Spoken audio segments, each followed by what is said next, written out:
రాష్ట్ర బీసీ సంక్షేమ శాఖ మంత్రులు పొన్నం ప్రభాకర్ గారి కార్యాలయంలో సుదీర్ఘంగా భవిష్యత్తులో బీసీల కోసం ఎలాంటి కార్యాచరణ చేయబోతున్నారు అనేటువంటి దాని మీద బీసీ సంఘాల నాయకులు మేధావులతో వారు సుదీర్ఘంగా చర్చలు జరగడం జరిగింది. సాధారణంగా ఈ రాష్ట్రంలో సామాజిక ఆర్థిక పరిస్థితులు జరిగిన తర్వాత కొంత జనాభా తగ్గినటువంటి విషయంలో రాష్ట్రంలో ఉన్నటువంటి బీసీలు నిరసన వ్యక్తం చేస్తూ ఉన్నారు. మా జనాభా తగ్గిందనేటువంటి విషయాన్ని చాలా స్పష్టంగా ఎక్కడికక్కడ శాంతియుతంగా నిరసనల ద్వారా వ్యక్తం చేస్తూ ఉన్నారు. మేము కూడా వారి పక్షాన చాలా కాలంగా మాట్లాడుతూ ఉన్నాం అనేటువంటి విషయాన్ని మంత్రి గారి దృష్టికి తీసుకురావడం జరిగింది.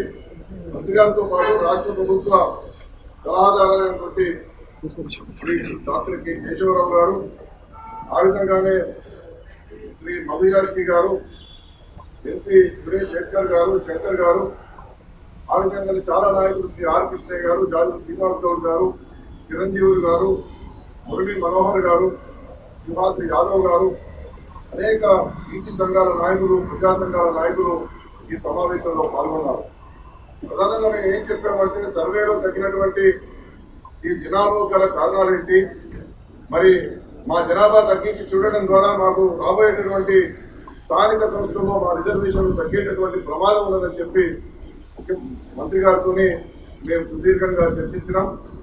దాని మీద మేము ఎక్కడైతే అపోహలు ఉన్నాయి, ఎక్కడైతే జనాభా తగ్గిందనేటువంటి విషయాన్ని చెప్పారో దాని విషయంలో ఆ మిస్సింగ్ ఎక్కడైతే అయిందో, జనాభా తగ్గించినట్టు చూపించినటువంటి విషయం ఎక్కడైతే ఉందో ఆ విషయంలోనూ, అంతేకాకుండా మేము ఏమన్నామంటే మీరు కామారెడ్డి బీసీ డిక్లరేషన్లో 42% చట్టం ప్రకారం బీసీలకు ఎన్నికల్లో అవకాశం ఇస్తారు. మరి జనాభా 46 రావడం ద్వారా 42 ఏ విధంగా చూపిస్తారని చెప్పి మేము మంత్రి గారి నోటీసులో మేము పెట్టడం జరిగింది. కాబట్టి గతంలో ఎప్పుడో 51, 2014లోనే మా జనాభా 51 ఉంటే 2024 ఈ 10 ఏళ్లలో మనము జనాభా గ్రోత్ రేటు 13.58 ప్రకారం చూసినప్పటికీ, లేదా కొత్తగా చూస్తే ఇంకొక 12% అనుకున్న సుమారు ఒక 62% బీసీ జనాభా కావాల్సి ఉండేది. అది తగ్గింది. కాబట్టి దాన్ని వెంటనే పరిష్కారం చేయడానికి ఎక్కడెక్కడైతే మిస్సింగ్ అయ్యాయో, ఎన్యుమరేటర్స్ సరిగా ఎక్కడైతే చేయలేదో, ఎక్కడైతే నమోదు తక్కువైందో వాటిని అన్నింటినీ కూడా సరిదిద్దాలని చెప్పి మేము చెప్పడం జరిగింది.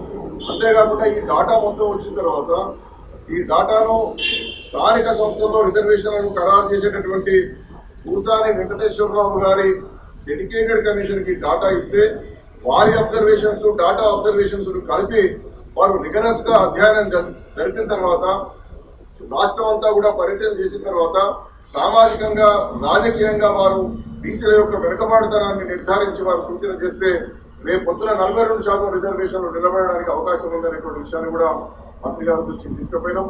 అందుకోసం ఒకవైపు బిల్లు పెట్టి అసెంబ్లీలో చట్టం చేయడము, మరొక వైపు లార్జర్ బెంచ్ కోసం సుప్రీంకోర్టులో రివ్యూ పిటిషన్ వేయడం అనేటువంటి సూచనలను మేము మంత్రి గారి దృష్టికి తీసుకుపోయినాం.